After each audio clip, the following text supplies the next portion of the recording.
Buenas tardes, bienvenidos a todos, a cada uno de los participantes. Vamos a dar inicio a esta charla internacional cuyo objetivo tiene dar la charla de reforzamiento sísmico de edificios escolares existentes en Italia, evaluación por desempeño y estimación de pérdidas, para lo cual damos la cordial bienvenida al expositor de la charla, el ingeniero Wilson Vladimir Karofilis, que tiene de profesión ingeniero civil de la Escuela Superior Politécnica del Litoral de Ecuador y tiene un máster en ingeniería sísmica de la Escuela de Pavia la Escuela Superior de Pavia en Italia, al cual estamos muy gustosos de tenerlo en esta charla. Le damos la cordial bienvenida, ingeniero, por participar en esta jornada de fortalecimiento académico. Muy buenas tardes con todos los presentes. Antes de comenzar con la presentación, me gustaría agradecerle a la doctora Tibiat García por la invitación a realizar este webinar, así mismo como a la máster Cecilia Zambrano por la gestión del evento y a ustedes, los espectadores, por su interés en esta presentación, esperando que pueda ser de gran ayuda, de gran utilidad para su desarrollo profesional y académico. Y luego de la presentación, si tienen alguna duda, vamos a tener lo que es una cuestión de una sección de preguntas. Así que voy a comenzar a compartir la pantalla. Efectivamente, tomando parte de las palabras del máster, vamos a tener aproximadamente 1 hora 10 minutos de intervención del máster y posterior vamos a hacer una rueda de preguntas y respuestas y finalmente culminar el evento. Ok. Por favor, ¿me podrían indicar si la pantalla se ve? Lo que estoy compartiendo. Sí, efectivamente sí lo visualizamos. Ok, perfecto. Como les decía, luego de la presentación vamos a tener una sección de preguntas para aclarar también las dudas que tengan, o también me podrán escribir directamente a mi correo electrónico y estaré gustoso a responder cualquier duda que tengan relacionada al tema. Ok, entonces vamos a comenzar.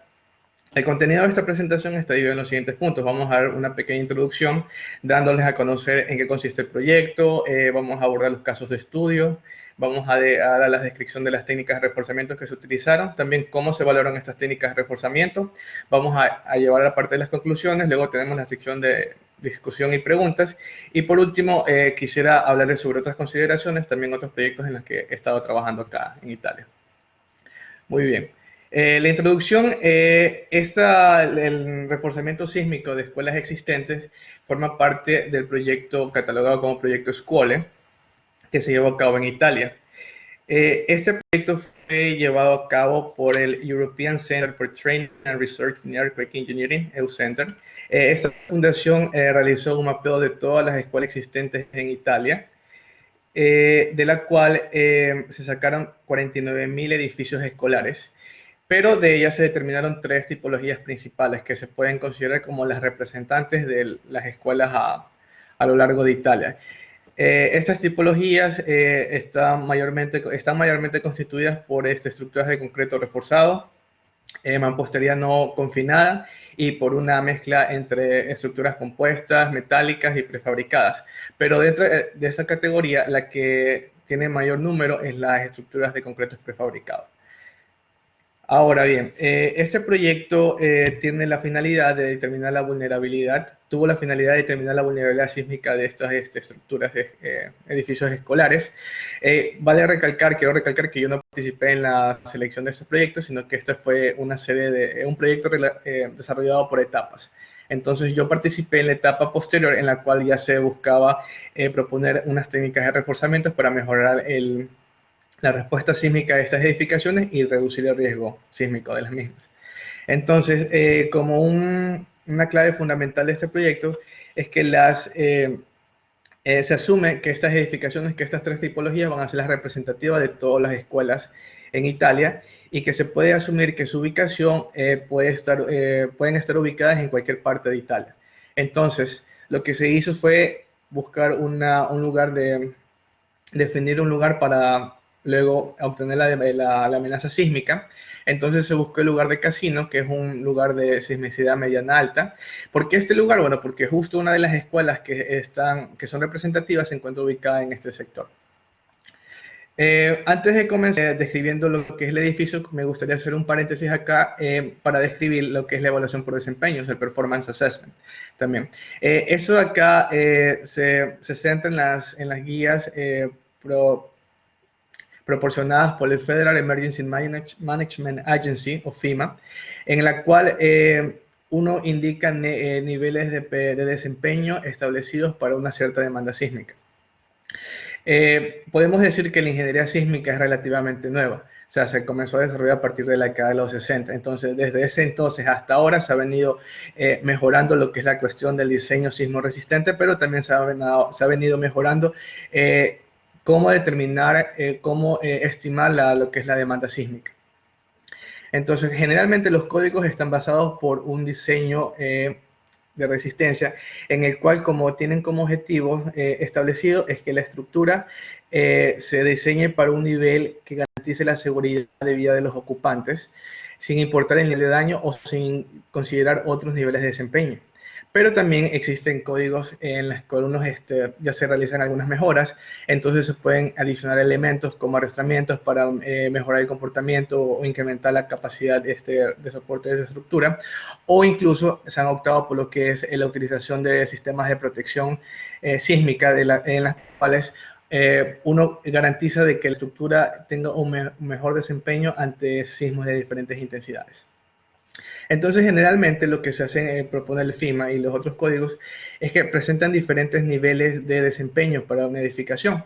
Generalmente estos son 4 niveles: el operacional, en el cual está relacionado para un sismo de baja intensidad, en el cual luego del evento la estructura es totalmente operativa, es decir, que nosotros no tenemos que evacuar la estructura, simplemente pasa el evento y continuamos con nuestras actividades normalmente.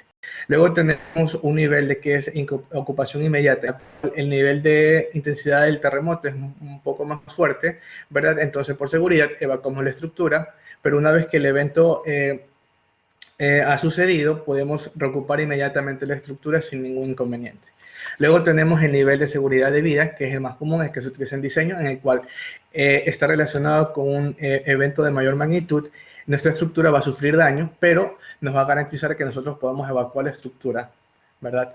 En este caso ya no va a ser posible ocupar la estructura inmediatamente luego del evento, porque el nivel de daño va a ser sustancial, entonces se tienen que hacer algunas técnicas de reparación para volver a restituir la estructura a las condiciones iniciales antes del evento.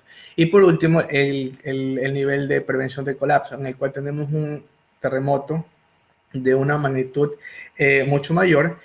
El daño a la estructura va a ser extensivo. Es más, puede ser que después del evento la estructura no pueda ser reparable, sino que sería más conveniente demolerla y construir una nueva, pero nos va a garantizar de que la estructura no colapse, ya que si colapsa, obviamente va a generar muchas fatalidades y pérdidas de vidas humanas.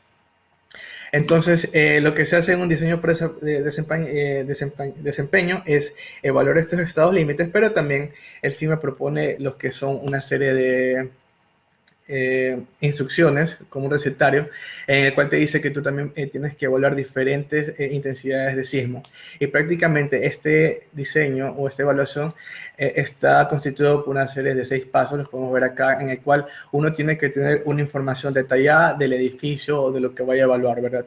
Entonces, para esto se realizan visitas en sitio, se recopila información acerca del edificio, las condiciones, si es posible adquirir lo que es las propiedades de los materiales, hacer ensayos destructivos o no destructivos también, tener los que planos de la edificación, configuración y lo que es también la configuración estructural, muy importante. Luego uno hace un análisis de la amenaza, ¿verdad? Estima lo que es la amenaza sísmica a diferentes niveles. Luego uno realiza el modelo estructural y aplica esta amenaza sísmica, ¿verdad? Entonces, con el modelo estructural uno puede determinar más o menos cuál va a ser el comportamiento de la estructura dependiendo de diferentes niveles de un terremoto. Luego de estos niveles uno va a estimar también lo que es el daño que es proporcionado por cada uno de estos niveles. Obviamente que para sismos de baja intensidad el daño va a ser mínimo y para mayores vamos a tener un daño extensivo. Luego de estos análisis se van a determinar lo que son las pérdidas, que pueden ser pérdidas económicas, fatalidades, el tiempo de reparación de la estructura en el caso de la estructura sea reparable o no. Y finalmente, todo este análisis me va a derivar en lo que son unas variables que van a permitir tomar decisiones. que generalmente están basadas en las pérdidas económicas anualizadas o la probabilidad de colapso analizada. Entonces, prácticamente lo que se hace es utilizar la metodología del PBE establecido por la FEMA, en el cual es considerar una integral múltiple, en la cual nosotros consideramos lo que es el análisis de las pérdidas, la evaluación ingenieril, la respuesta del análisis de la estructura, y también integramos lo que es la amenaza sísmica. Muy bien, con este preámbulo ya podemos ir a detallar los que son los casos de estudio. Entonces, como mencioné anteriormente, eran 3 casos. El primero es de concreto reforzado. La nomenclatura es RC en inglés. Este edificio constituye 3 pisos y el año de construcción se estima que más o menos en la década de los 60. Entonces, antes de definir una evaluación por desempeño, nosotros tenemos que definir bien lo que es un modelo numérico que nos permita recrear en la cuestión lo más posible la realidad del edificio, ¿verdad? Entonces, en este modelo numérico se ha buscado es modelar los elementos estructurales, los que son vigas, columnas, también los nudos, pero también incorporar lo que es la influencia de las paredes de mampostería, ya que esto se entiende tiene un efecto negativo. Y no siempre todos los modelos van a incluir las propiedades de mampostería, porque a veces es muy difícil evaluar la resistencia. Pero afortunadamente para este edificio se tenía un estudio bien detallado de lo que eran las configuraciones y las propiedades de los materiales. Entonces fue muy útil incorporar lo que es el efecto de la mampostería. En cuanto a los elementos estructurales a flexión, como son vigas y columnas, fueron modelados con una plasticidad concentrada en los extremos para simular lo que es la formación de rótulas plásticas, y también se consideró lo que es el comportamiento no lineal de los nudos, de tal manera que se pueda determinar si los nudos fallan o no. Podemos ver acá también que dentro de las propiedades dinámicas de la estructura, tenemos los periodos fundamentales en ambas direcciones. Se puede verificar que en el periodo en la dirección longitudinal, la sección más larga del edificio es menor, debido a que como tiene una mayor longitud y también porque se ha incorporado lo que es la influencia de las paredes de mampostería, el edificio es mucho más rígido en esa dirección. Luego acá tenemos lo que es un periodo condicionado, el cual va a servir para explicarles posteriormente lo que es los análisis no lineales dinámicos, en los cuales están basados en una aceleración espectral para un periodo condicionado que generalmente, siguiendo los requisitos y las instrucciones del FIMA, te dice que tú puedes obtener una media aritmética entre los 2 periodos fundamentales. El siguiente edificio es un edificio de concreto prefabricado. Como pueden ver el detalle acá, en planta consiste de 4 secciones, pero para simplificaciones del caso de estudios, simplemente se modeló lo que es la área 4, la que podemos ver acá en pantalla.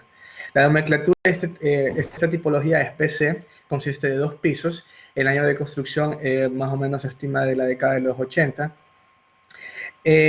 Todos los elementos aquí son prefabricados, constituyen de columnas y vigas prefabricadas. El modelo de las columnas se realizó de una manera similar que el de concreto reforzado. Las variantes están en la consideración de los paneles, que son sumamente importantes también, y de cómo se considera la unión de viga-columna. Como pueden ver, la unión viga-columna lo que se hace es modelar elementos frame, y este elemento vertical rígido que va a representar la altura de la viga. Entonces lo que se hizo fue acoplarlo en la parte superior e inferior con unos resortes, de tal manera que en la parte superior se considera un resorte, de tal manera que este represente lo que es el espacio que hay entre la cara de la viga y la cara de la columna.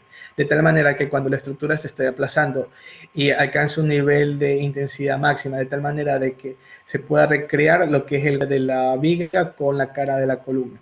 Y en el caso de la parte inferior, también se incorporó un elemento gap para considerar este espacio, pero también se incorporó otro resorte de que considera lo que es la acción de fricción entre la viga y lo que es el apoyo de la columna, ya que estas conexiones son prácticamente bien rústicas, no tienen ni siquiera neopreno, simplemente está el contacto de la viga con lo que es esta parte de la columna. Se puede ver también que los periodos de vibración de la estructura es prácticamente los mismos en ambas direcciones, debido a que como las conexiones, no tiene prácticamente este edificio conexiones, ¿verdad? Simplemente es el apoyo de una viga, descansa sobre el asiento de la columna. Entonces esta estructura es muy flexible en 2 direcciones. Es más, en la dirección Y no se tiene columnas, entonces este edificio no tiene una acción de pórtico, entonces por ende podemos ir comprendiendo la vulnerabilidad de este edificio en términos de la flexibilidad. Por último tenemos el edificio de mampostería no confinada. Estos edificios son muy comunes en Italia, sobre todo en Europa, debido a que anteriormente se construía bastante con mampostería. La tipología de este edificio es URM, es de 2 pisos y el de construcción se estima que es cerca de 1900, o sea, tiene más de un siglo de antigüedad este edificio. Una cosa interesante es acerca de los periodos de vibración de la estructura. Pueden ver que son muy cortos debido a que esta es una estructura masiva, relativamente rígida en comparación con las otras. Entonces, hacer una estructura rígida, obviamente sus periodos van a ser menores. Y el periodo condicional para esta estructura se especificó de punto 2. Una cosa que me olvidé de mencionar es que para las dos estructuras anteriormente descritas, los modelos numéricos se realizaron con el programa OpenSys, pero para la cuestión de la estructura de mampostería no confinada se realizó en el programa Tremuri, que es especializado para realizar el análisis y diseño de estructuras de mampostería, utilizando un pórtico equivalente, en el cual se asumieron los nudos extremadamente rígidos. Acá se considera lo que es la incorporación de los muros de la mampostería y lo que son las vigas de interior. Bien, ahora para la evaluación del desempeño, se hicieron dos análisis en esta cuestión. El primero fue un análisis no lineal estático y luego un análisis no lineal dinámico. ¿Por qué el análisis no lineal estático? Bueno, esto te sirve como un indicativo de una vulnerabilidad preliminar de tu estructura y también te puede ayudar para definir o estar realizando el esquema de las técnicas de reforzamiento. Sirve como que un draft para comenzar las técnicas y luego irlas mejorando. Entonces, como los edificios están ubicados en Italia, tenemos que hacer referente al código local. En este caso, el código local es el NTC, que es la norma técnica de las construcciones, en el cual te indica que para este tipo de estructuras clasificadas, categorizadas como clase 3, se tiene que trabajar con un periodo de una vida útil o nominal de 75 años. Entonces, dependiendo de eso, uno va a determinar lo que son los periodos de retorno relacionados a diferentes límites de estado por tu estructura. Entonces, el código italiano especifica 4, 2 estados límites de servicio, que es el operacional y límite de daño, y 2 estados últimos, que es el de seguridad de vía y prevención del colapso. Entonces, para los análisis no lineal estáticos se utilizó lo que es espectros de respuestas idealizados relacionados a cada uno de estos periodos de retorno, los cuales están asociados a los diferentes estados límites. Y lo que es el análisis no lineal dinámico, se realizó un estudio de la probabilística de la amenaza sísmica con las curvas de vulnerabilidad amenaza sísmica para los periodos condicionados de las diferentes estructuras. Lo que se hizo utilizar escalar los registros de aceleraciones para cada una de estas intensidades. Se tomaron los registros, fueron 20 registros en ambas direcciones para cada nivel de intensidad, las cuales vamos a tener posteriormente. Los registros se obtuvieron de la Peer NGA Database y se elaboró el espectro de respuesta condicionado a los periodos correspondientes a cada estructura. Muy bien, aquí hago otro paréntesis para explicar porque de pronto sé que acá tenemos estudiantes, entonces quiero explicar conceptos muy claves, lo que es el pushover análisis. El pushover análisis te da un indicativo de la capacidad que tiene tu estructura para resistir una acción lateral. Entonces, básicamente, si tienes tu estructura, lo que haces es aplicar una serie de cargas, que esto también es un tema de investigación y de mucha discusión, porque se puede aplicar la carga como una triangular invertida o uniforme. Bueno, lo que se busca es intentar simular tu estructura que se vaya a deformar en su periodo fundamental, es decir, que se desplace en la dirección del análisis. Entonces, aplicamos lo que son unas cargas distribuidas. En este caso aplicamos una carga triangular invertida. La estructura se va a deformar. Tenemos un punto de control, generalmente lo que es en el último piso.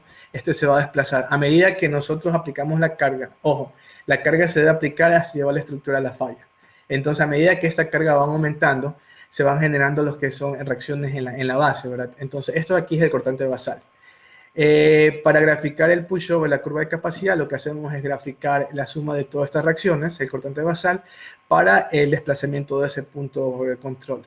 Entonces esto es muy interesante porque con el pushover tú tienes una idea de la capacidad lateral de tu estructura, pero también puedes ir graficando diferentes estados límites de tu estructura. Por ejemplo, esos están representados con los colores verde, que es el operacional, el amarillo con el límite de daño, el anaranjado con seguridad de vida y el rojo ya que es cerca del colapso.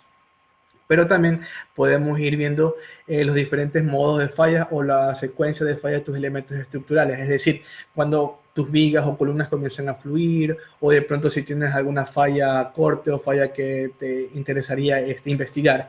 Entonces, también lo puedes graficar acá. Entonces, aparte de que el pushover te da una idea de la capacidad lateral de tu estructura, también te da una idea de la secuencia de falla de tus elementos. Muy bien, para el análisis de desempeño, como tenemos diferentes estados límites, ¿verdad? Utilizamos el método N2 definido por Farfar, en el cual se basa en el pushover. Lo que se hace es idealizar el pushover en una curva bilineal o trilineal. Se utilizan aquí dos procedimientos. Uno en el cual consideramos lo que es la influencia de las paredes en mampostería, ya que al incluir la mampostería, estas tienden a incrementar la capacidad lateral de tu edificio, pero una vez que todas las paredes se han agrietado, la capacidad se disminuye y solamente tienes la contribución del pórtico, ¿verdad? Y para lo que es la estructura de hormigón concreto prefabricado y mampostería, se utilizó la metodología tradicional. Lo que se hace simplemente es aplicar el pushover, pero lo que se tiene ya es un desplazamiento objetivo que está en función de los diferentes estados límites, los cuales se asocian con las diferentes demandas sísmicas. Entonces, del estudio de evaluación de desempeño preliminar, tenemos las curvas de capacidad para cada uno de los edificios. Una cosa importante que se quiere resaltar acá es que el edificio de concreto reforzado es el que tiene mayor capacidad. Aquí estas curvas de capacidad están expresadas como el coeficiente de cortante basal, la cual es tomar en cuenta el cortante basal y dividido para el peso efectivo. Y también están expresados para el desplazamiento del punto de control en lo que es la parte, en el último piso. Otra cuestión que se puede ver, por ejemplo, es en el caso del edificio de mampostería no confinada, en el cual el desplazamiento es prácticamente es muy bajo en comparación con los otros dos edificios. El edificio de concreto prefabricado tiene un mayor desplazamiento porque esa estructura es muy flexible, pero se puede ver que cuando llegamos a este pico acá, aquí se produce lo que es un cierre entre la viga. La viga toca el contacto con la cara de la columna, entonces aquí se produce una fuerza de impacto. Entonces luego de esa fuerza de impacto, la resistencia de la estructura cae drásticamente. En el caso de la estructura de mampostería, porque es sumamente rígida y la mayoría en sí es un material frágil, no tiene una gran capacidad de deformación. Entonces, por eso esta mampostería falla para desplazamientos muy, muy pequeños en comparación con los otros edificios. Una cuestión que quiero aclarar acá es lo que es la deriva de piso. Cuando hay un terremoto, ¿verdad? Uno aplica cargas en la cuestión del pushover, la estructura se va a desplazar. Entonces, hay una distorsión de los pisos, perdón. Hay una distorsión de los pisos. Entonces, cada piso se va a distorsionar y van a rotar respecto a una vertical. Pero estos pisos se van a desplazar una distancia respecto al punto de apoyo. Entonces, para determinar lo que es una deriva de piso, que es la distorsión o la rotación de tu piso o las columnas respecto a la vertical, lo que se hace es tomar en cuenta lo que es el desplazamiento relativo y dividirlo para la altura de entrepiso. En este caso, estoy ilustrando cómo calcular la deriva de piso o de distorsión para en el caso del piso 2. Eso también es una medida del desempeño. ¿Por qué? Porque en el código italiano te especifica que para escuelas tienes un límite de 0.5% para los que son los estados de servicio, es decir, para el operacional y límite de daño. Para lo que es la cuestión de los edificios de concreto, pero para el edificio de mampostería, debido a que es un edificio mucho más rígido y también no tiene mucha ductilidad, no se puede deformar mucho, este límite baja a 0.2%. Entonces se puede ver que para la cuestión del edificio de concreto reforzado, estos límites de la deriva están dentro de lo permitido, entonces no tenemos ningún problema para el estado de servicio. Pero lo que es el edificio de hormigón prefabricado, podemos ver que hay una concentración de derivas en el segundo piso y estos están excediendo ese límite. Entonces tendremos un problema en cuestión de cómo podíamos controlar esto, porque obviamente lo que queremos es mejorar el desempeño de la estructura y lo que se quiere hacer es disminuir esta concentración de derivas de tal manera de que no afecte también al daño de los elementos, ya que lo que es la deriva es un indicativo del daño estructural y también del daño no estructural. Lo que es el edificio de mampostería, también vemos que hay una concentración de derivas en el segundo piso y están excediendo el límite. Para el estado último, se puede ver de que hay concentraciones de deriva en el segundo piso y en el último piso. En el segundo piso para la dirección longitudinal del edificio de concreto reforzado y en el último piso para la dirección más corta. Estas concentraciones también pueden llevar a cabo a una falla no dúctil. Entonces lo que se tiene que tratar es, con una técnica de reforzamiento, tratar de eliminar estas concentraciones, tener un perfil mucho más uniforme. En el caso también de pre-reforzado, se tiene de que también hay una concentración en el segundo piso, debido a que, como les dije anteriormente, este edificio no tiene una continuidad en sus conexiones, entonces es muy flexible. No se muestran resultados para el edificio de mampostería, ya que para estos niveles relacionados al estado último, exceden la capacidad de deformación de la estructura. Entonces se asume de que para estos estados límite el edificio de mampostería ha colapsado para esas intensidades. Ahora, muy bien, otras cuestiones que se hacen para la evaluación por desempeño es evaluar localmente cómo se comportan tus elementos. En el caso del edificio de concreto reforzado y el de mampostería no confinada, uno puede tener en cuenta lo que es los modos de falla. En el caso del edificio de concreto reforzado, se puede verificar la jerarquía de resistencia en un nudo viga-columna. ¿Qué quiere decir esto? Si nosotros analizamos un nudo viga-columna, ¿verdad? Tenemos la influencia, la capacidad de la viga, la capacidad de la columna, pero también tenemos la capacidad del nudo. Por eso les dije desde un inicio de que es muy importante también incorporar el modelo no lineal de los nudos para ver si estos fallan o no. Entonces, lo que me quiere decir la jerarquía de resistencia es que yo tengo que seguir una secuencia de fallas que me permita garantizar una falla dúctil. Es decir, de que dentro de mis elementos, el más débil tiene que ser la capacidad de flexión de la columna, seguido de la capacidad de flexión de la columna, luego lo que es la falla al corte del nudo. Pero se puede ver en esta gráfica que no sucede así. Adicionalmente se grafican lo que son estas líneas rojas, representan la variación de la carga axial. La vertical indica la carga axial debido a carga muerta y las variaciones, las líneas inclinadas, indican la variante del incremento o decremento debido a la acción sísmica. Entonces, como les dije anteriormente, se tiene que seguir una falla adecuada en la cual mi elemento más débil en un nudo viga-columna tiene que ser la viga, luego tiene que estar seguido por la columna y último por el nudo. Pero en este caso se puede ver de que primero está fallando mi columna, luego está fallando mi nudo y por último está fallando mi viga. Entonces esto no va a resultar en una falla dúctil. Entonces podemos ver de que este edificio tiene problemas en este nudo y no solamente en uno, sino en varios. O sea, no todos, pero ciertos nudos en este edificio tienen este problema de que no siguen una jerarquía de resistencia apropiada. En el caso de los muros, existen tres posibles fallas que un muro de mampostería puede tener. Fallas de grietas por flexión, deslizamiento al corte o falla de tensión diagonal. Estas dos últimas están relacionadas a una falla de corte y son una falla no dúctil. Entonces, para yo obtener una falla dúctil y mejorar el comportamiento de mi edificio de mampostería no confinada, lo que tengo que garantizar es, para las cargas que estoy analizando, ¿verdad?, mi muro tenga una falla dúctil. Es decir, que tendría que aumentar la resistencia de mi muro al corte, como se puede ver acá. Y por último, también se hace una verificación en lo que son de las columnas para la estructura de concreto reforzado y concreto prefabricado, en el cual se grafican la resistencia a flexión de la columna versus también la resistencia al corte de la columna. Entonces, este es un trabajo desarrollado por Priestley y también por Gala en Gobarat, en el cual, dependiendo de dónde se intersectan estas curvas, uno puede definir si tu columna es frágil, tiene una ductilidad moderada o es dúctil. Entonces, una columna es frágil cuando estas dos curvas se están intersectando en lo que es la meseta de la resistencia al corte. Entonces, quiere decir de que tu columna va a tener una falla, va a fallar primero a corte que a flexión, lo cual no se puede permitir para un diseño sismo resistente.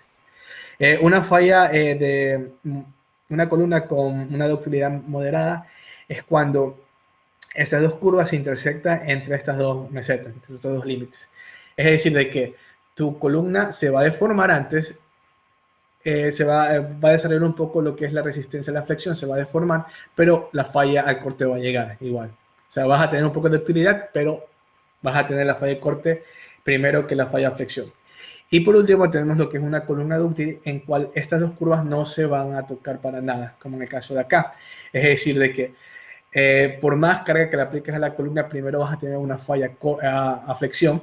Entonces, al tener la falla de flexión, sabes que tu capacidad disminuye y también lo que es la resistencia máxima al corte está definida por la flexión máxima, la resistencia a flexión máxima de tu columna. Entonces, obviamente, si tu columna falla flexión, vas a garantizar de que no tengas una falla al corte. Entonces, vas a tener un comportamiento dúctil de la misma. Entonces, esto de acá se verificó para los dos edificios, el de concreto reforzado y para el de concreto prefabricado. Muy bien, luego realizamos un análisis un poco más minucioso que tiene que ver con análisis no lineales dinámicos. Entonces, lo que hacemos es introducir dentro de la estructura el registro de aceleraciones.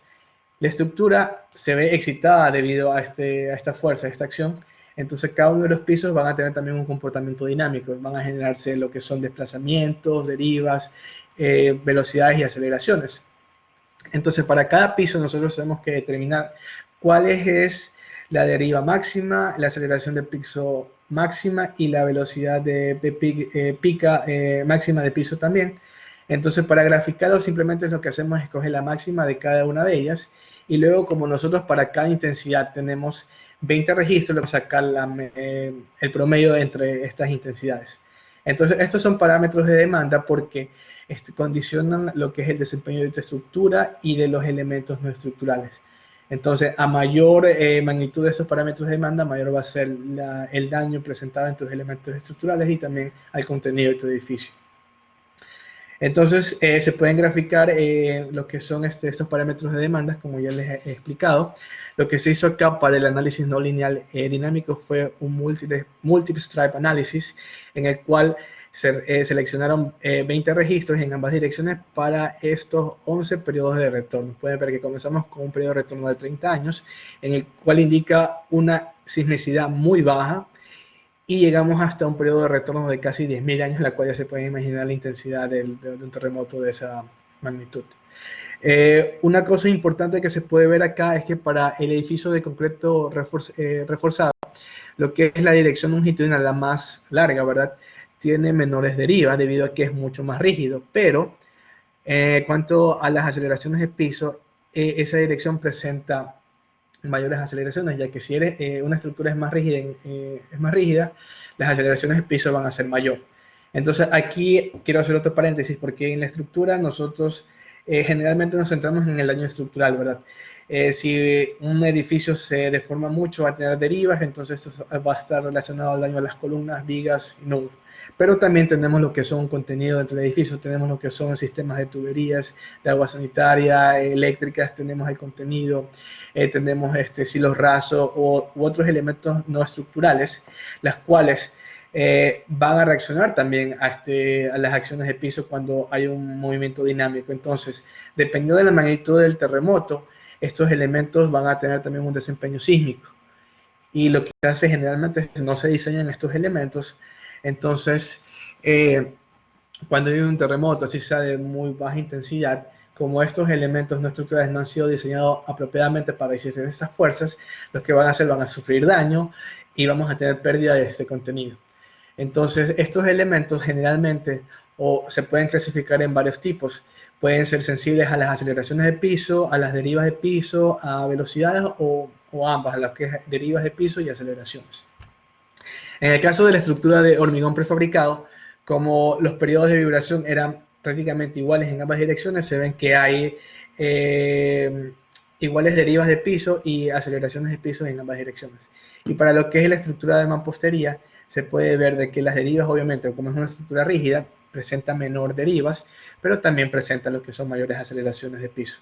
Y se pueden ver de que para un nivel de 975, para un periodo de retorno de 975 años, mayor a esta intensidad no se tiene registro, ya que, como se dijo, se vio anteriormente del análisis no lineal estático, esta estructura no tiene una buena ductilidad, entonces para intensidades mayores se asume que esa estructura ya ha colapsado.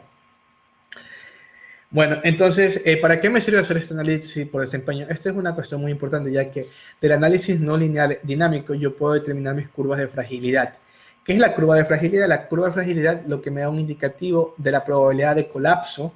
En este caso, estas curvas de fragilidad relacionan el colapso de mi estructura. Es el que me dan una probabilidad del colapso. ¿Qué tan probable es que mi estructura colapse?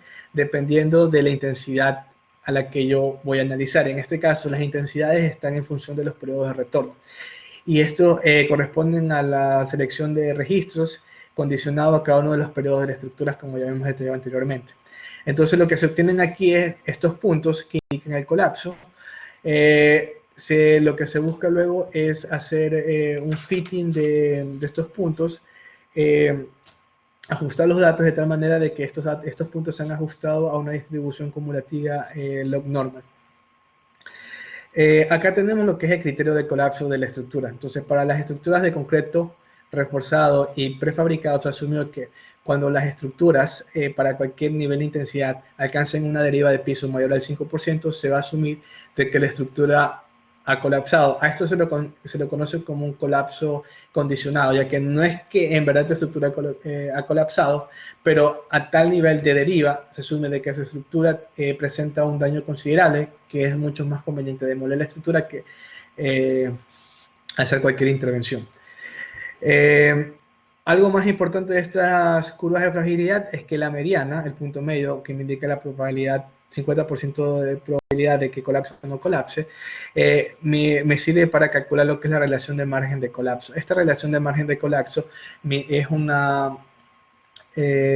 indicativo de qué tan vulnerable tu estructura es al tener colapso, la cual está condicionada para una aceleración espectral para el periodo de prevención de colapso. Entonces, se puede ver que para la estructura de concreto reforzado y prefabricado, esta relación es mayor a la unidad, la cual quiere decir que tu estructura no es muy vulnerable al colapso, entonces tendremos un buen desempeño en cuestión de la probabilidad de colapso. Pero lo que es la estructura de mampostería no confinada, vemos que esta relación es muy baja. Entonces, esto es un indicativo de que nuestra estructura, con la sismicidad que hemos seleccionado, presenta un alto riesgo de colapsar debido a intensidades medianas o altas. Muy bien, luego de esto, lo que es ese desempeño, nosotros podemos asociar lo que es el daño experimentado por cada intensidad de las estructuras. Entonces acá tenemos lo que es una gráfica de las pérdidas esperadas en función de relación con los diferentes periodos de retorno. Se puede ver que la estructura de mampostería no confinada es la que presenta mayor pérdida. ¿Por qué? Porque obviamente al ser una estructura dúctil va a fallar a intensidades medianas altas, lo que no sucede con las otras dos estructuras. Esta curva de acá, junto con la curva de amenaza sísmica, nos permite estimar lo que es las pérdidas económicas anualizadas o el expected annual loss, en la cual es un indicativo de cuál es las pérdidas que tú puedes esperar anualmente de esa estructura en función del costo total de reposición. Este costo total de reposición es un indicativo de cuál es el costo que representa demoler mi estructura y volver a construirla, obviamente tomando en cuenta los costos de construcción actuales y teniendo la misma configuración.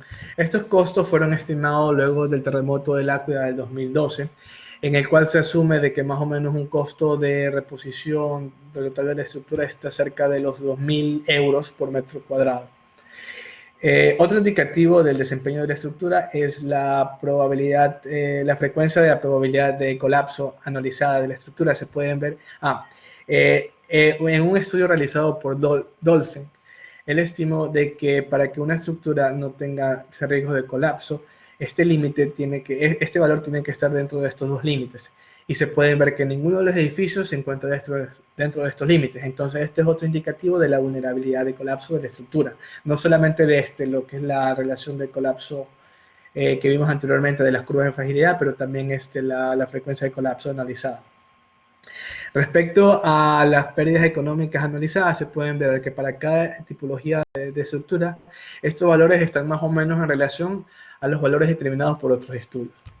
Entonces, una vez que ya hemos realizado un desempeño total de la estructura, hemos visto las deficiencias que tienen, uno puede comenzar a proponer las técnicas de reforzamiento. Entonces, en cuestión del edificio de concreto reforzado y prefabricado, se vio de que no era muy vulnerable al colapso, pero teníamos ciertas deficiencias en cuales que no teníamos una jerarquía de resistencia apropiada o la estructura muy flexible. En cuestión de la de mampostería, se ve que es muy vulnerable al colapso. Entonces lo que vamos a hacer ahora es proponer técnicas de reforzamiento. Estas técnicas de reforzamiento están basadas en mejorar el comportamiento estructural y lo que se hace es proponerla, utilizar la información que se obtuvo de los análisis no lineal estáticos, ya que es una manera muy conveniente de proponer un diseño de reforzamiento y luego se hace un estudio a través de los análisis no lineales dinámicos para el verdadero desempeño de estas técnicas. Entonces, para el edificio de concreto reforzado, se optaron dos alternativas. Abro paréntesis también. Acá, para cada tipología de edificación se utilizaron dos técnicas de reforzamiento de tal manera de que se puedan comparar y al final se pueda utilizar cuál de estas dos es la más conveniente para cada edificio. En el caso del edificio de concreto reforzado, la primera técnica consiste de FRP, que son especialmente con fibras de carbono, polímeros reforzados y fibras de carbono, las cuales se esperaba mejorar lo que es el comportamiento de la jerarquía de resistencia de un nodo viga-columna, es decir, de que se tenga como o se garantice como en un elemento viga-columna, como el elemento de menor resistencia a la viga, seguido por una columna y por último del nudo. Entonces, este material fue implementado de forma de barras en lo que es las columnas para aumentar la capacidad de flexión de las columnas de tal manera de que se pueda incrementar la resistencia en el momento de interacción. Asimismo, se decidió envolver las columnas a través de láminas para aumentar la resistencia al corte, ya que a pesar de que teníamos columnas catalogadas como de utilidad moderada o dúctiles, igual se analizó que tenemos por la influencia de la mampostería preferible mejorar, incrementar la capacidad del corte. También se colocaron lo que es se demovieron lo que es las vigas a los extremos, también por aumentar la capacidad de corte de las mismas, y se colocaron lo que son estas tiras de FRP en los nudos, sobre todo los interiores y exteriores, para aumentar también lo que es la capacidad del corte. Entonces lo que se hizo en el modelo matemático fue simplemente incrementar la capacidad a flexión de los elementos y también la resistencia al corte de los elementos a flexión, pero también se aumentó la capacidad de los nudos, como se puede ver acá. La alternativa 2 es una adecuación de la alternativa 1, porque también incorpora lo que es FRP, pero se incorporaron lo que son arrastramientos con perfiles metálicos de secciones no muy grandes, ya que se predijo de que con las técnicas de FRP podríamos mejorar lo que es la jerarquía de los nudos viga, pero de pronto no podríamos mejorar lo que es la rigidez del edificio y disminuir la concentración de las derivas de piso. Entonces, por eso se optó por incluir también estos arrastramientos. El modelado de estos arrastramientos consiste de discretizar los elementos de tal manera de que se pueda inducir luego lo que es un pandeo localizado, de tal manera de que tenga un comportamiento mucho más real, de que cuando el edificio se comienza a desplazar por las acciones sísmicas, un arrastramiento va a estar sujeto a compresión y el otro a tensión, pero estas fuerzas se van a invertir. Entonces va a llegar a un punto en que este brace se va a pandear. Entonces se lo modeló de esta forma para que la opción del pandeo local se produzca. Y este modelo, los dos modelos no disminuyen el periodo condicionado mucho, entonces lo que se hizo fue optar seguir trabajando con las mismas curvas de amenaza sísmica. Para lo que es el edificio de concreto prefabricado, Asimismo, se optaron dos técnicas. El objetivo fue mejorar lo que es la continuidad de las conexiones. Entonces, lo que se hizo es aplicar unas conexiones de tal manera de que se garantice la continuidad entre las columnas prefabricadas y las vigas prefabricadas mediante estas conexiones tipo Argos que son muy dúctiles. Entonces tienen la ventaja de que al momento de una acción sísmica estas pueden fluir, tengan mayor ductilidad. Asimismo, en la dirección transversal, en la dirección Y, lo que se hizo es colocar unas vigas metálicas de tal manera que se le dé la acción de pórtico en esa dirección al edificio. Y finalmente se colocaron también los que son adiestramientos de perfiles metálicos, como se pueden ver, están ubicados por estas líneas de color negro en el edificio, en el segundo piso, para hacerlo más rígido, ya que se vio por el análisis preliminar de que habían concentraciones de derivas en estos pisos. La segunda opción también buscó mejorar lo que es las conexiones, pero en este caso no se utilizó la conexión tipo arco, sino que una conexión de dowels nomás, para simplemente incrementar la resistencia en la conexión, que no dependa solamente de la fricción entre la cara de la viga y de la columna, pero también que tenga la acción a la resistencia al corte del dowel. Y adicionalmente se incorporaron los que son amortiguadores viscosos, de tal manera de que se pueda reducir la demanda sísmica de la estructura y por ende se puedan disminuir lo que es las derivas de piso. Para de acá, esta solución se asumió un damping inherente a la estructura del 5% y el adicional requerido fue de un 15%, asumiendo un damping total de 20% para esta técnica de reforzamiento. Como se mejoraron las conexiones en el edificio, la rigidez del edificio aumentó considerablemente. Entonces, el periodo condicionado ahora de la estructura bajó. Entonces, como se tienen las curvas de amenaza sísmica condicionadas por un periodo de 0.5 segundos, se decidió utilizar ese registro de aceleraciones para estos modelos. Bueno, y finalmente, para el edificio de mampostería no confinada, nuevamente se buscó optar la opción de aplicar fibras de carbono en lo que es la forma de tiras, en lo que es el muro y también en la parte de los dinteles. Entonces con eso nosotros pudimos aumentar la capacidad de corte de los muros y ahora garantizar de que se genere una falla de grietas a flexión en lo que es en el muro. Y la segunda alternativa busca mejorar la alternativa 1 porque también incorpora lo que es fibras de carbono, pero también implementa los que son amortiguadores viscosos para de esta manera disminuir también lo que es las derivas y también lo que son las aceleraciones de piso.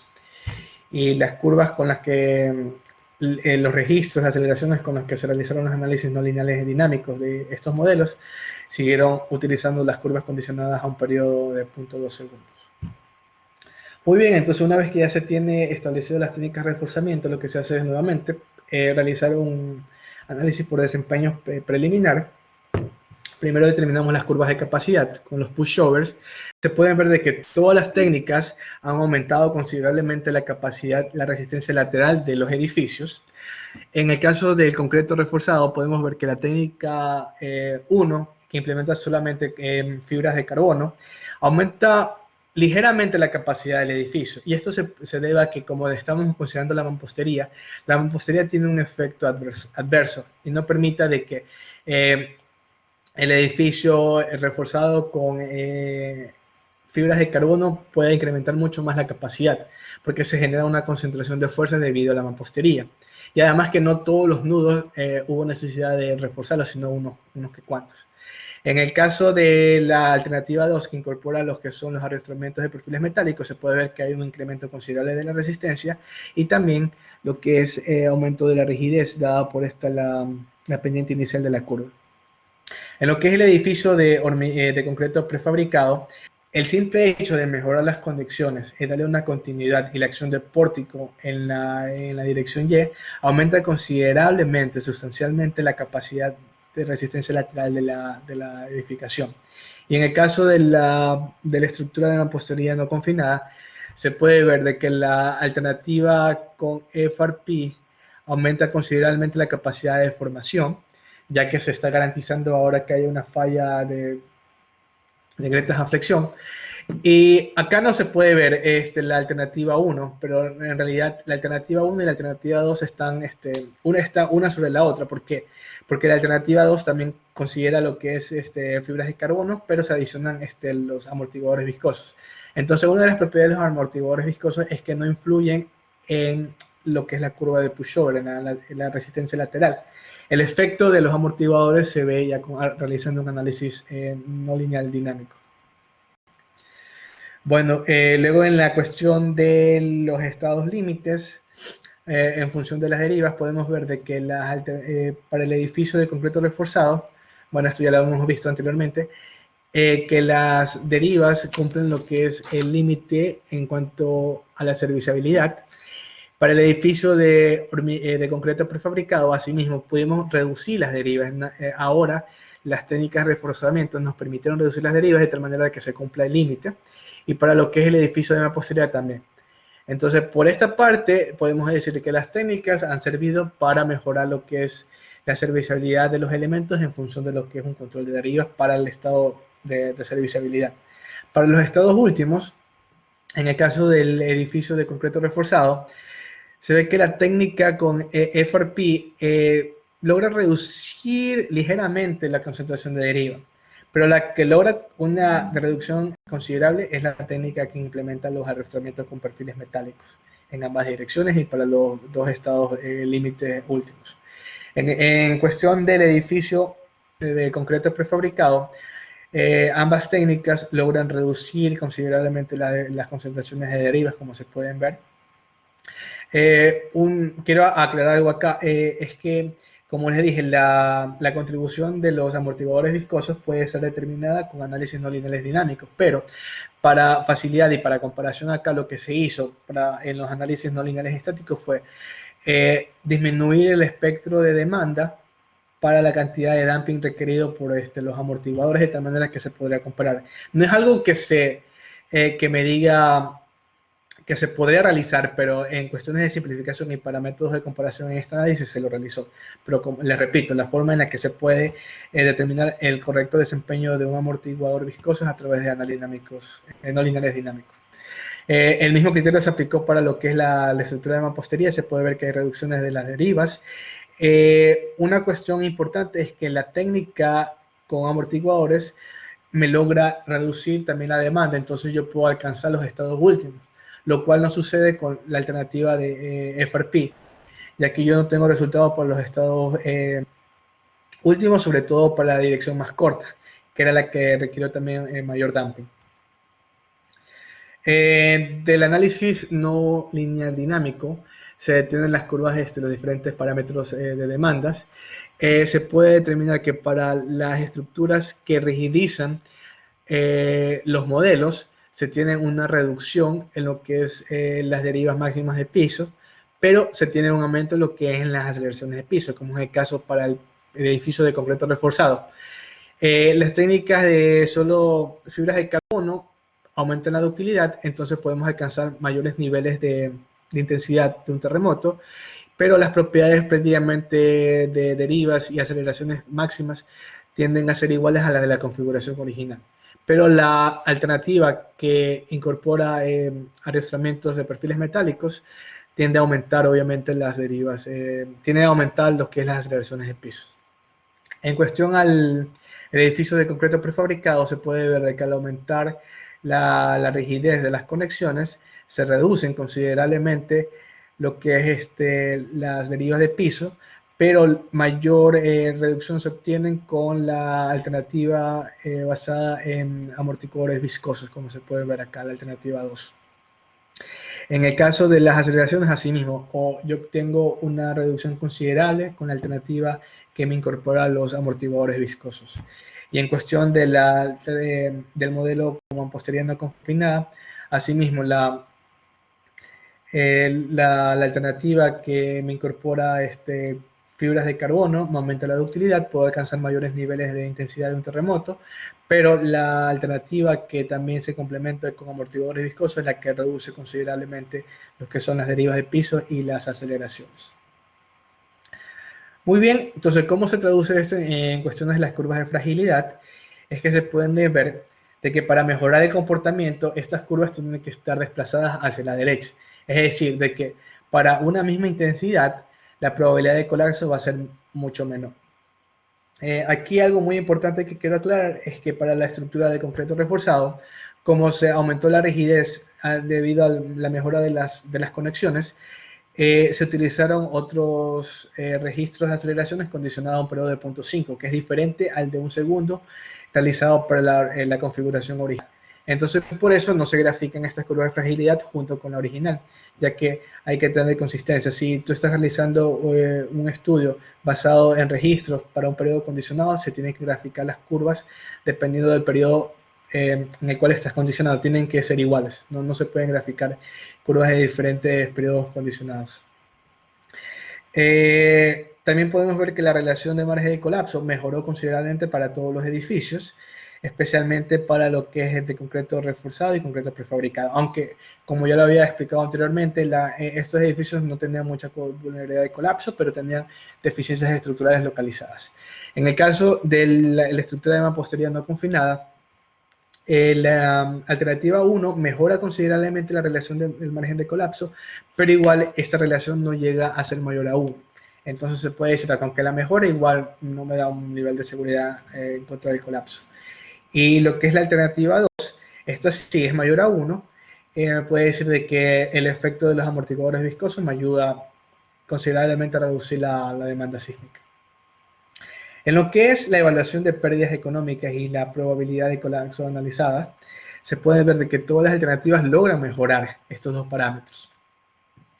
En el caso de las pérdidas económicas, para el edificio de concreto reforzado, se puede ver de que en realidad las alternativas tienden a mejorar las reducciones, tienden a reducir las pérdidas, sobre todo para menores intensidades. En cuanto a la probabilidad de colapso anualizada, las dos alternativas me logran reducir considerablemente y me ponen dentro de los márgenes sugeridos. Para el edificio de concreto prefabricado, podemos ver de que ambas alternativas logran reducir las pérdidas esperadas, pero la que consigue una reducción sustancial es la alternativa que me incorpora, obviamente, los amortiguadores viscosos. ¿Por qué? Por al incrementar el damping yo puedo reducir mi demanda sísmica, entonces voy a tener menores deformaciones en mi estructura y esto se traduce como menor daño. De hecho, si nosotros evaluamos la probabilidad analizada de colapso, podemos ver que la única alternativa que más o menos está dentro de los límites es la alternativa 2. La alternativa 1 como que quiere llegar, o sea, también la podemos considerar como una buena solución, pero la alternativa 2 es la que me da una mejor, me coloca mi edificio dentro de los límites sugeridos. Desafortunadamente para la estructura de mampostería, a pesar de que ambas soluciones, y sobre todo la que considera amortiguadores viscosos, reduce sustancialmente las pérdidas económicas y reduce también la probabilidad de colapso analizada, estas alternativas no me permiten colocar mi edificio dentro de los límites sugeridos. Ahora, en cuestión a lo que es las técnicas, las pérdidas económicas analizadas, todas las alternativas las logran reducir. En el caso del edificio de concreto reforzado, estas alternativas no lo reducen sustancialmente. Como pueden ver, es prácticamente, hay una ligera reducción. ¿Por qué la alternativa con arrastramientos de perfiles metálicos presenta una mayor pérdida económicas anualizadas que la alternativa solo basada con fibras de carbono? Es porque al yo darle mayor rigidez también estoy aumentando las aceleraciones. Entonces, a pesar de que yo estoy reduciendo las derivas de piso, voy a reducir las pérdidas relacionadas con ese parámetro de demanda, pero por otra parte voy a estar aumentando las pérdidas relacionadas con los elementos que sean sensibles a las aceleraciones. Es por eso que tengo ese incremento. Se puede ver que para el edificio de concreto prefabricado y mampostería no confinada, obtengo una considerable reducción de estas pérdidas analizadas para las componentes que me trabajan, para las alternativas que me incorporan los amortiguadores viscosos, sobre todo para el de concreto prefabricado. Para el de mampostería no confinada, la reducción es menor que la alternativa solo considerando fibras de carbono, pero no es tan sustancial como la del concreto prefabricado. Entonces aquí ya nosotros podemos dar una idea de cuál es el desempeño esperado de las técnicas de reforzamiento. Le hemos evaluado considerando las pérdidas económicas y aplicando los criterios desarrollados por el FIM, propuestos por el FIM. Pero también nosotros podremos evaluar, una vez que ya tenemos las técnicas, aparte de realizar una evaluación por desempeño, también podemos determinar si estas técnicas son económicamente factibles. ¿Qué quiero decir esto? Puede ser que una técnica me sirva, pero de pronto esa técnica o es muy cara o no me permite reducir considerablemente las pérdidas económicas. Entonces, en ese caso, desde el punto de vista económico, esta técnica no es factible, no puede ser factible. ¿Y cómo puedo evaluar eso? Bueno, lo puedo realizar a través de un análisis costo-beneficio, en el cual tome en cuenta lo que es el valor presente neto de la configuración original menos lo de la configuración de la técnica de reforzamiento dividido para el costo que me representa instalar esa técnica de reforzamiento, ¿verdad? Entonces, este valor presente neto está dado como la pérdida económica analizada, dividido para la tasa de retorno y el T que representa la vida útil del edificio, que en este caso lo hemos asumido como 100 años. Entonces, en esta tabla de aquí yo tengo las pérdidas anualizadas esperadas para cada alternativa, para cada modelo. Tengo lo que es la costo de intervención. Podemos ver de que los costos están representados también como un porcentaje del costo de reposición de cada edificio. Se puede ver que todas las alternativas son prácticamente económicas, ya que todas representan menores del 10% del costo de reposición. De hecho, en Italia se tiene establecido de que si tú realizas una mejora, un reforzamiento sísmico de tu edificación, también te puede traer beneficios, no solamente porque mejoras el comportamiento estructural, pero también porque tienes incentivos en los cuales tú pagarías menos impuestos. Entonces, esto está en función de qué tanto tú logras mejorar el comportamiento estructural de tu edificación. Entonces, muchas veces estos costos, de la intervención tienden a superar el 30%, 40%, incluso el 50%.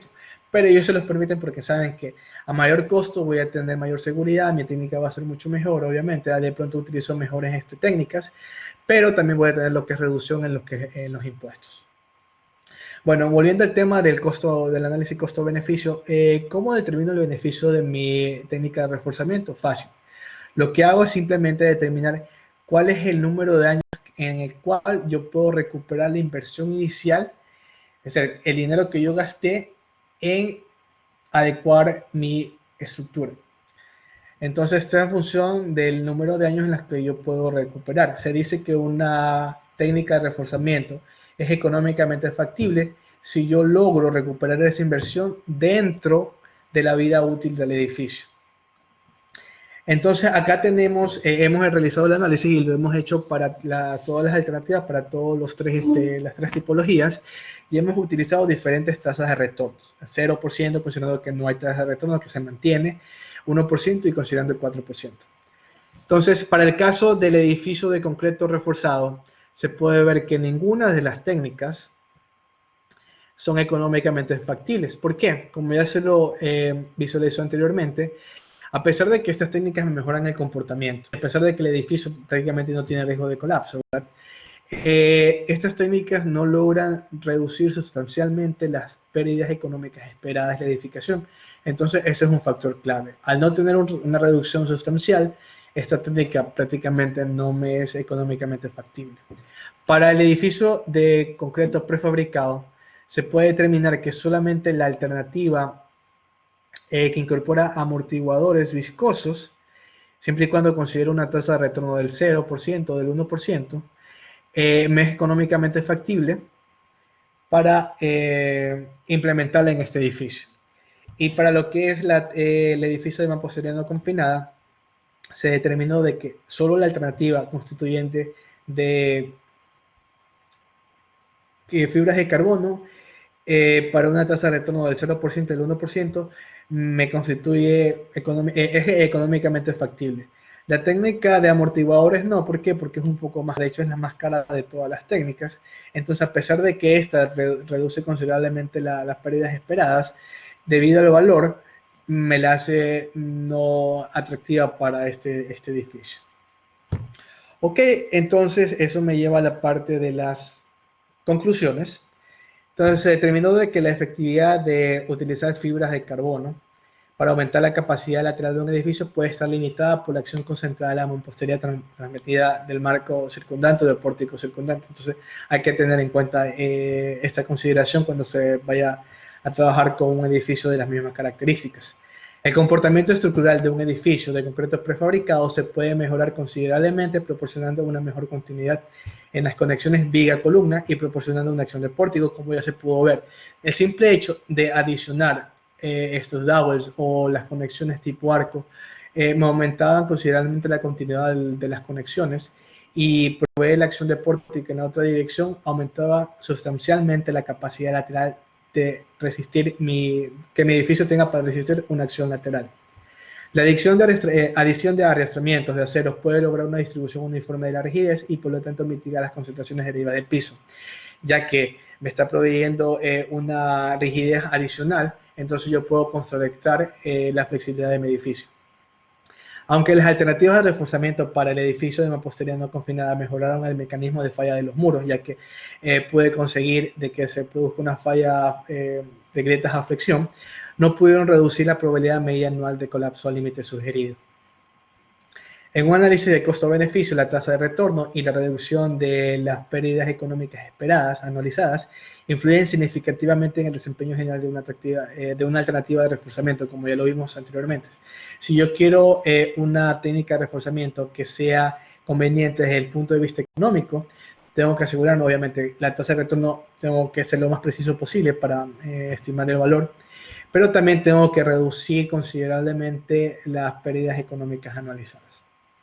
Y finalmente, se tiene que la evaluación de diferentes criterios en una configuración de reforzamiento resulta en una mejor evaluación general de rendimiento. Es decir, que no tenemos que definir un solo parámetro, es decir, qué sé yo, que definamos una técnica de reforzamiento en función de qué tanto capacidad le damos a la estructura o cómo mejoramos la rigidez, pero también tenemos que incorporar otros parámetros, por ejemplo, en este caso, en la evaluación por desempeño, lo que son las pérdidas esperadas, la fragilidad de colapso, la vulnerabilidad de colapso, la frecuencia de colapso analizada. Todos estos parámetros nos ayudan a estimar de una mejor manera el comportamiento general de una técnica de reforzamiento. Bueno, sin más que decirles,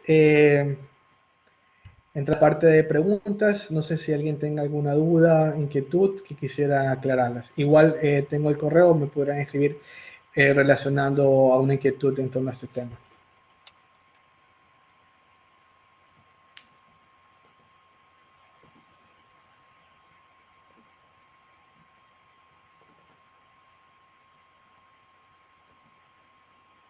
Bueno, muchas gracias, Máster Wilson, por la exposición. Vamos a pasar a las preguntas. Creo que el señor José Reyes no se puede activar su micrófono para hacer la pregunta. Buenas tardes, sí.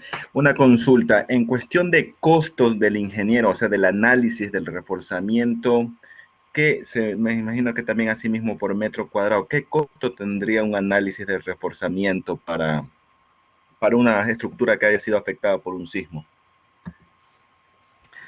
Muchas gracias por su pregunta, ingeniero Reyes, Máster Reyes.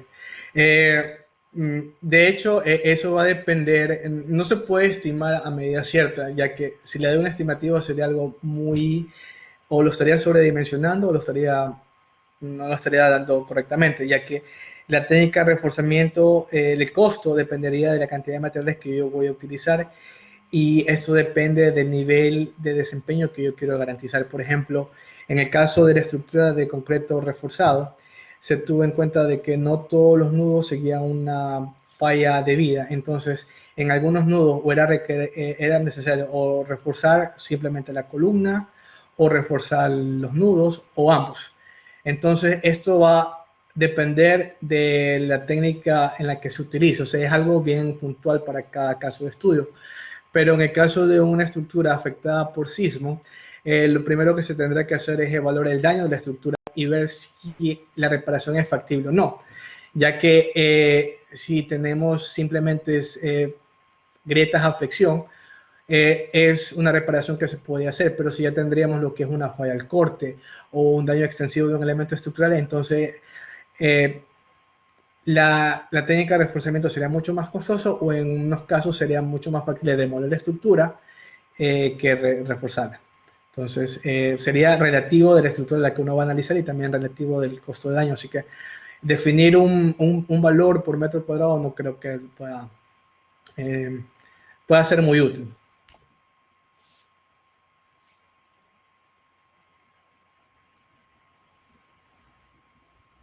Listo, muchas gracias por la respuesta. Nada, gracias por la pregunta. Listo, muchas gracias. Tenemos otra pregunta que dice, sí, ¿por qué usaste esta técnica y no otras como aislamiento de base? Muy buena pregunta. De hecho, esa se complementa con el estudio. Acá en Italia, para el caso de escuelas, se tiene un estudio extensivo de que generalmente como técnica de reforzamiento se utiliza aislamiento en base. Entonces, desde un principio se la consideró, pero se sabía de que al implementar esta técnica, obviamente íbamos a conseguir una mejora del desempeño en todos los parámetros. Íbamos a conseguir reducir considerablemente lo que eran las derivas de piso y también las aceleraciones. Entonces, obviamente íbamos a tener una reducción sustancial de las pérdidas económicas analizadas y también de la probabilidad de colapso. Pero se optó también por evaluar otras técnicas para solucionar las deficiencias estructurales que ya había mencionado anteriormente, pero sí, de hecho, las técnicas de aislamiento en base es una solución muy buena que te ayuda a mejorar bastante el desempeño de tu estructura. Es costosa, sí, pero también tiene que ir a la par, porque como ya lo mencioné anteriormente, la parte de los elementos no estructurales también intervienen en la parte del desempeño. Entonces, a pesar de que tú incorpores un aislamiento en base, también tienes que chequear los elementos no estructurales, porque estos también se pueden ver afectados por aceleraciones, sobre todo verticales.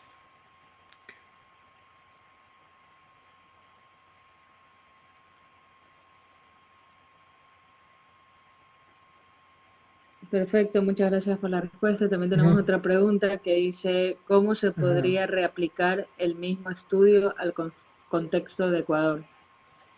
Muchas gracias. De hecho, la pregunta es muy interesante y me parece sumamente importante de que en Ecuador también comenzamos ya a realizar un estudio de vulnerabilidad sísmica de las edificaciones escolares, ya que es sumamente importante.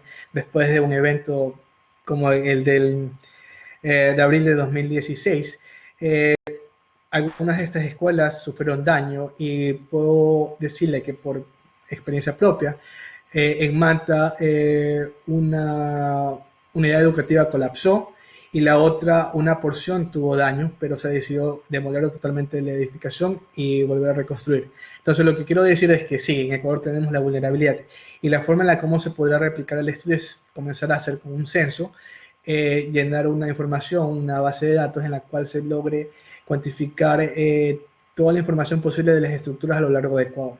Entonces yo creo que las tipologías serían mucho más fácil de direccionar porque en mayor número tendríamos estructuras de concreto reforzado. Puede ser que tengamos estructuras mixtas, se le podrían direccionar las dos. Entonces la forma en la que se podría replicar el estudio es comenzar primero llenando esta base de datos, teniendo la información de todas las escuelas a nivel de Ecuador y luego seleccionando las tipologías que más representen en función del número de pisos, de los materiales, etcétera, años de construcción. Realizar un estudio similar al que ya he presentado, determinar la vulnerabilidad y luego proponer técnicas de reforzamiento, que de pronto esas técnicas de reforzamiento podrán estar más direccionadas a la realidad del país, con los materiales que se tienen o con las técnicas que generalmente se aplican a la localidad.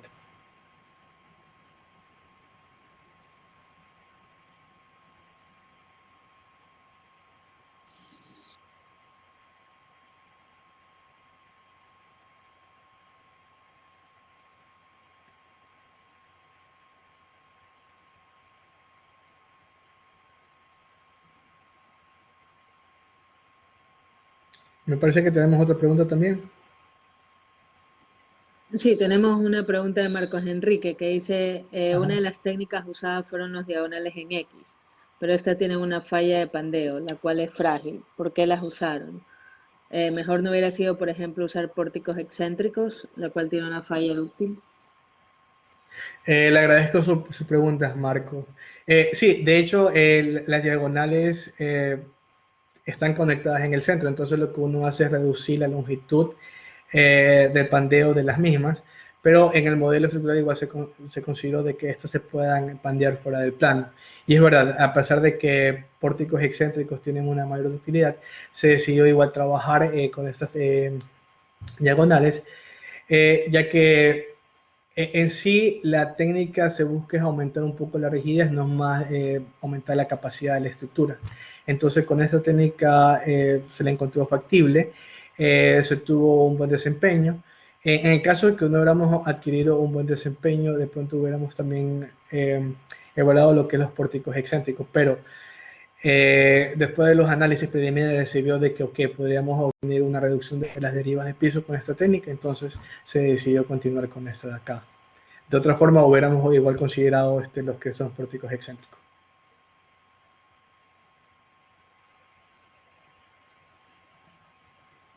Perfecto, tenemos otra pregunta que dice, ¿cómo se Ajá. podría considerar en estas metodologías la informalidad que sabemos que tenemos en nuestro país?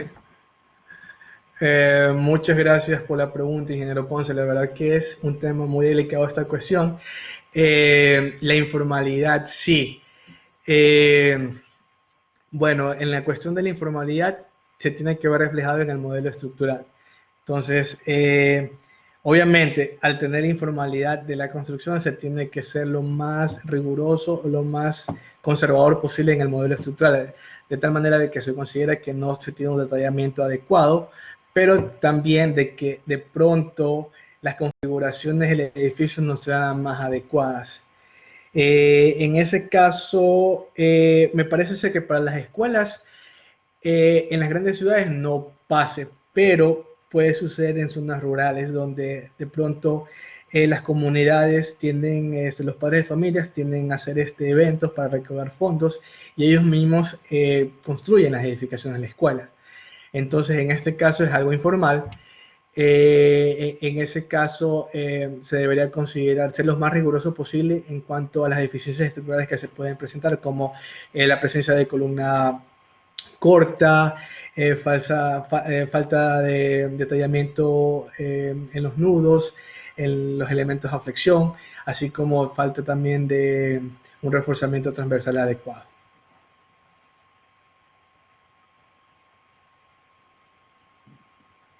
Perfecto, muchas gracias. Tenemos otra pregunta que dice, ¿qué programa usaron para graficar el 3D de los modelos y el output de los resultados del OpenSys?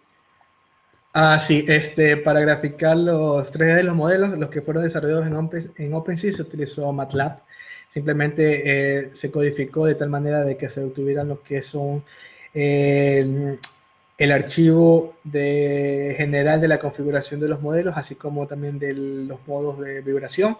Entonces todo fue codificado en MATLAB, y para el caso de la estructura de mampostería no confinada se utilizó el programa Tremuri, en la cual también tiene una interfaz amigable en la cual le permite uno ver el modelo en 3D. Y para el output de los resultados, sí, también se utilizó MATLAB para procesar lo que son los resultados de las derivas, aceleraciones de pisos, velocidades, y todos los resultados que se obtienen de MATLAB, de OpenSys, perdón, fueron postprocesados utilizando MATLAB.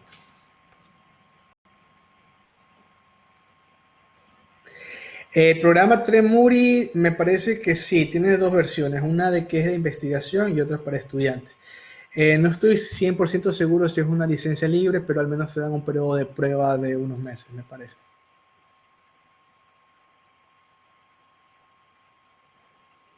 Perfecto, muchas gracias. Yo también tengo una pregunta. Sí, claro. ¿Es necesario incluir en el modelo numérico la influencia de las paredes mampostería o, por ejemplo, en qué caso sería necesario? Ok, sí, muy interesante su pregunta, esto complementa lo que yo he dicho. No en todos los casos es necesario incluir lo que es las paredes de mampostería en un modelo estructural de concreto reforzado. Esto depende del tipo de conexión entre la mampostería y el pórtico. En este caso, las conexiones para el edificio que se estudió estaba arriostrado, por decirlo, en las cuatro caras del pórtico. Creo que en el cole le dicen chigotes, ¿verdad? Que son las barras de refuerzo. Entonces, en este caso, como la pared de mampostería, los bloques eran también gruesos, ¿verdad? Y la pared de mampostería estaba ariostrada a los cuatro lados del pórtico, se asumió de que la contribución en rigidez y también resistencia sería muy importante. Además que esto también podría afectar de una forma o conllevar a una falla del corte en los que son los elementos circundantes en el pórtico. Pero en el caso de que una pared de mampostería no tenga un ariostramiento perimetral completo, simplemente en la parte superior e inferior, en algunos casos se las podría despreciar. O también si uno quisiera no considerar las paredes dentro de un análisis, lo que podría hacer por simplificación es detach lo que es la pared, o sea, descoplarla del pórtico y llenarla con unos filamentos de poliestileno expandido, de tal manera de que cuando existan sismos de baja intensidad no exista la contribución de la mampostería dentro del modelo estructural.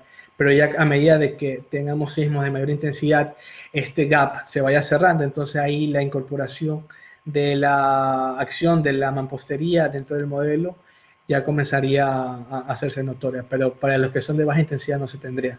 Y por otro motivo, eso también ayudaría de que se tenga menor daño dentro de las paredes de mampostería.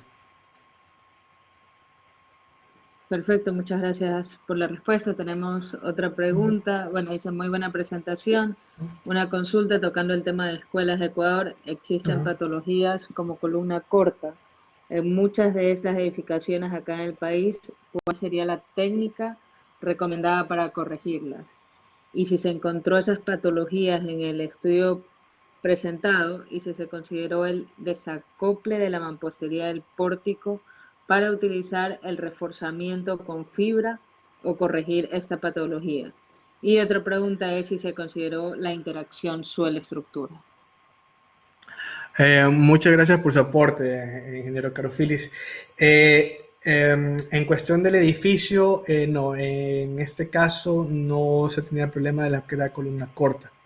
Entonces, para las patologías, por ejemplo, en Ecuador, que sé que la presencia de columna corta es muy común, lo que he visto que se hace, me parece ser que en el código de peruano, ellos lo que hacen es para mitigar de una forma la presencia de columna corta, lo que hacen es cubrirlo de mampostería en ambos lados de la columna a cierta distancia, de tal manera de que se pueda mitigar esta presencia.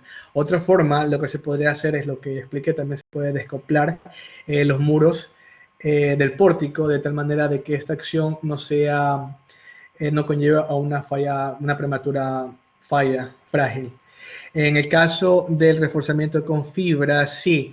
En algunos casos es recomendable, primeramente para hacer lo que esto de encamisar la columna, se tiene que primero descoplar el muro, ¿verdad? Se forra la columna con estas fibras de carbono y luego se la vuelve a acoplar al pórtico. Y no, desafortunadamente no se consideró la interacción sobre la estructura, lo cual también podría ser beneficioso o perjudicial, porque o bien la estructura ayuda a ser un poco flexible, entonces por la flexibilidad se le está dando un sistema como que de aislación natural. Pero también puede ser contraproducente porque también se pueden aumentar lo que son los cortantes basales y pueden también conllevar a otros problemas estructurales. Pero lamentablemente no se pudo, en este estudio no se consideró lo que es interacción sobre estructura.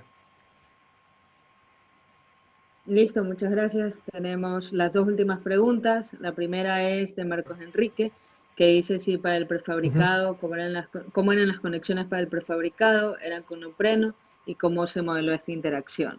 Y de ahí pasamos a la última. Sí, ok.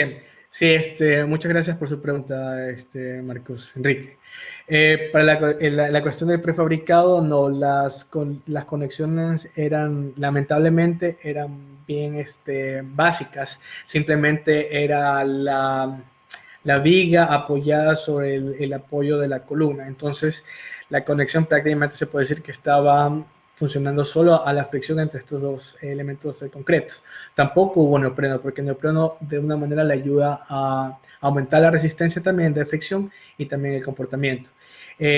¿Cómo se modeló la interacción? Bueno, lo que es la ocuparon dos elementos gap, dos resortes, para considerar lo que es el espacio de la cara de la viga con respecto a la cara de la columna en la parte superior, y en la parte inferior también se colocó este elemento, este resorte, pero también se complementó con otro resorte que considera la acción de la fricción entre estos dos elementos. Es decir, que cuando el edificio sufría un desplazamiento excesivo, se podría modelar lo que es el impacto al cerrarse este espacio, es decir, de la cara de la viga golpeando a la cara de la columna. Me parece ser que estamos con la última pregunta. ¿Se pueden usar una mezcla de los tres métodos de reforzamiento en una sola edificación? Sí, de hecho, es muy común en estos días que se utilicen lo que son métodos de reforzamiento híbridos, en los cuales no están basados en una sola técnica, pero en varios. ¿Qué quiero decir? Por ejemplo, todo depende de la vulnerabilidad de tu edificio y de las deficiencias. Hay casos en los que, a pesar de que tú utilices dampers viscosos, amortiguadores viscosos, los cuales reducen la demanda sísmica, también tienes que chequear lo que es la resistencia de tus elementos. Puede ser de que estos amortiguadores igual reduzcan considerablemente esta demanda sísmica, pero tus elementos puede ser que sean muy pobremente detallados y tengan una capacidad muy baja, de que a pesar de que tú reduzcas la demanda sísmica, igual le vas a tener la falla. Entonces, si tú quieres garantizar de no tener falla en tus elementos, o que estos no tengan grietas, qué sé yo, o disminuir el daño en tus elementos estructurales, entonces lo puedes acoplar con otras técnicas. Por ejemplo, puedes utilizar el pilas en las fibras de carbono para aumentar la resistencia de estos elementos. O si tú quieres, también tienes concentraciones elevadas de piso, puedes también acoplarlos con lo que son los arrastramientos, o incluso adicionar otras técnicas. Entonces sí, no puedes utilizar más de una técnica de reforzamiento en un edificio. Antes, me estaba olvidando, antes de terminar, voy a compartir una vez más mi pantalla porque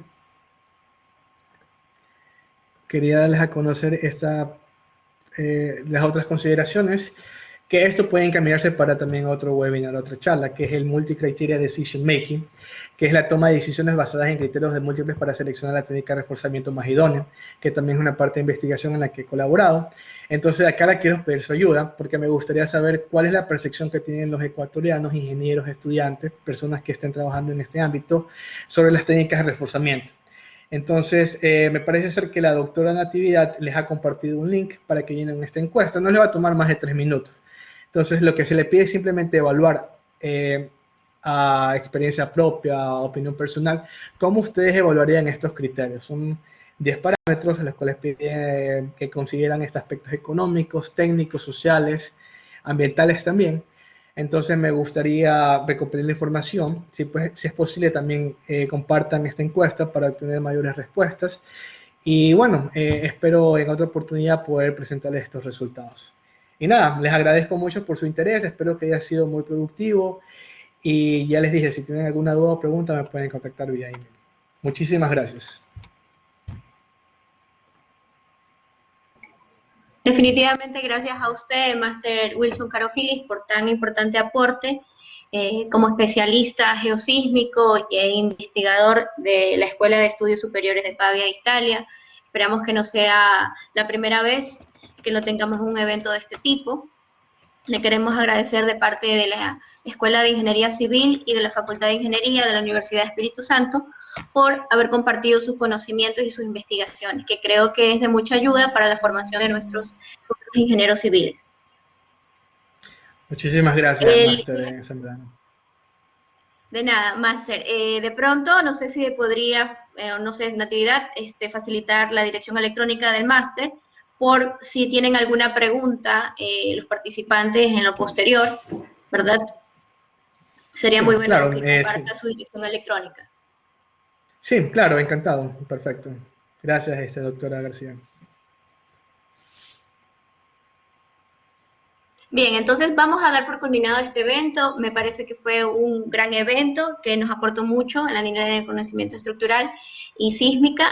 Agradecemos nuevamente pues también la compañía de la doctora Natividad, la idea, digamos, ideó esta charla y pues más adelante tendremos más participaciones de este tipo. Agradecemos también su aporte significativo y también de todos nuestros participantes por darse un tiempo a compartir estas experiencias de investigación. Muchísimas gracias. Que tengan una excelente tarde.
¿A qué sabe el éxito?